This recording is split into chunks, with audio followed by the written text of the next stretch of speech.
Every day, almost 6,000 Filipinos leave their home country to work in other places. They get on planes headed for Dubai, London, Tokyo, Toronto, carrying their bags, important papers, and, their dreams.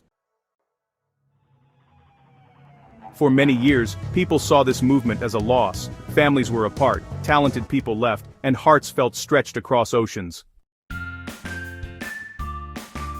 But something amazing is happening. That same group of Filipinos living abroad, once thought of as a weakness, has become, honestly, one of the Philippines' biggest strengths. This is the story of how millions of Filipinos spread all over the world turned being far away into being connected, and moving to another country into a way to grow. Filipinos moving to other places isn't new. For many generations, Filipinos have traveled for business, school, and chances to do better. But after the oil boom in the 1970s, there was a huge need for workers overseas, and the government started programs to help manage it. Nurses went to the Middle East, sailors worked on ships all over the world, engineers, house helpers, and caregivers found jobs on every continent. At first, it was about just getting by. Jobs abroad meant there was food at home. Today, it's a worldwide network of more than 10 million Filipinos in over 200 countries. The numbers are huge. Filipinos overseas send back more than $35 billion each year. That's about 9% of the country's total economic output. That money helps build homes, pays for schooling, and helps small businesses grow. Whole towns rely on it, not through charity but through family. It helps keep the Philippine money stable, supports banks, and keeps people buying things locally. During the 2008 money crisis and even the pandemic, when economies around the world struggled, the money sent home barely slowed down. Filipinos abroad didn't just get through tough times. Kintraturin selwenderdins. Anekrikodanan. Aminalbin mindcern. Surin saulen primerdan. Thininbalsalban. Alwen nalen na de bredi. Kripronan dine. Dan bre disalbum. Bikrokri just kept tell in daling to a country's economy going.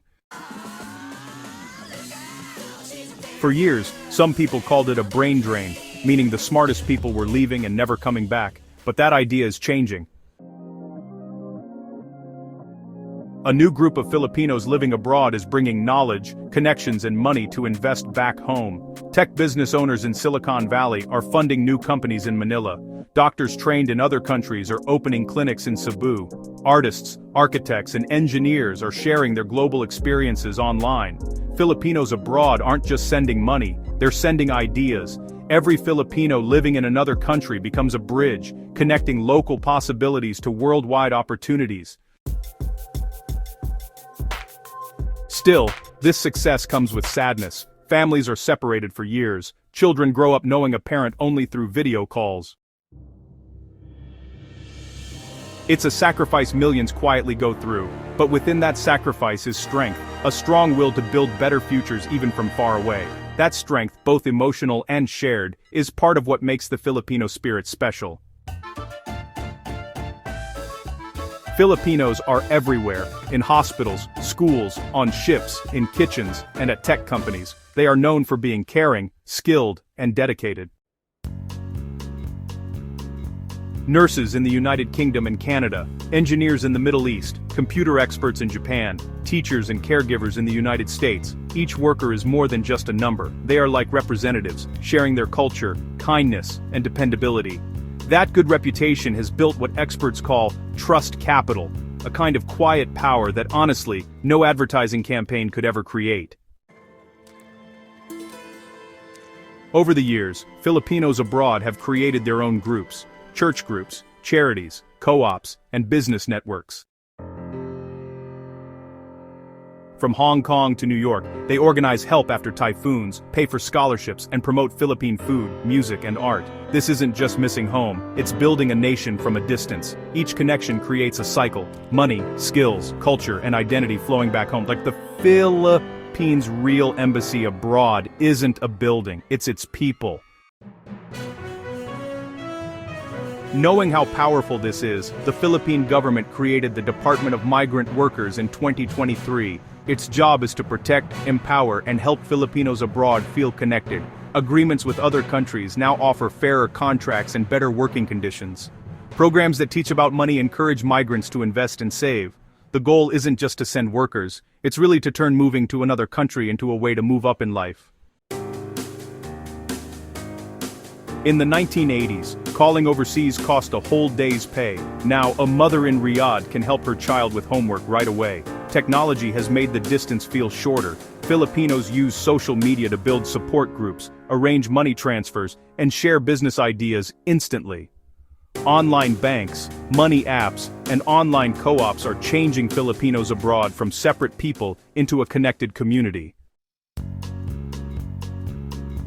Some Filipinos are coming home, bringing skills and savings to start fresh. They open coffee shops, tech companies, and farms. Others stay abroad but invest from far away, buying property or funding businesses through groups that handle money sent home. This trend of people coming back is small, but growing.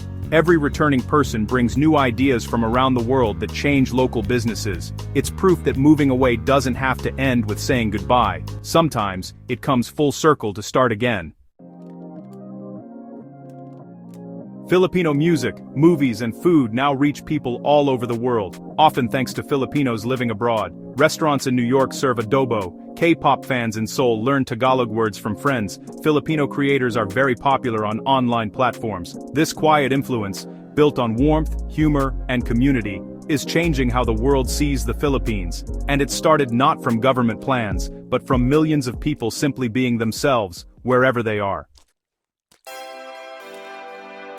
By 2030, the number of Filipinos living abroad could be more than 12 million, but their impact won't just be about money, it will change things in a big way. Imagine a global Filipino system, nurses connecting hospitals across continents, tech workers building new companies that work across different time zones, artists and teachers sharing culture through online platforms. That's not just people moving, that's globalization, Filipino style. When you look at the story of Filipinos living abroad, you don't just find stories of being separated.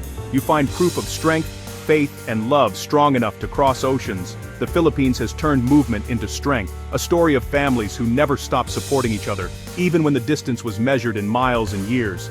Every letter, every money sent home, every return flight is part of a quiet revolution, one that's turning the world's most spread out people into one of its most connected. This is how the Philippines turned its people abroad into a global advantage, and how millions of ordinary lives became the nation's greatest power for progress.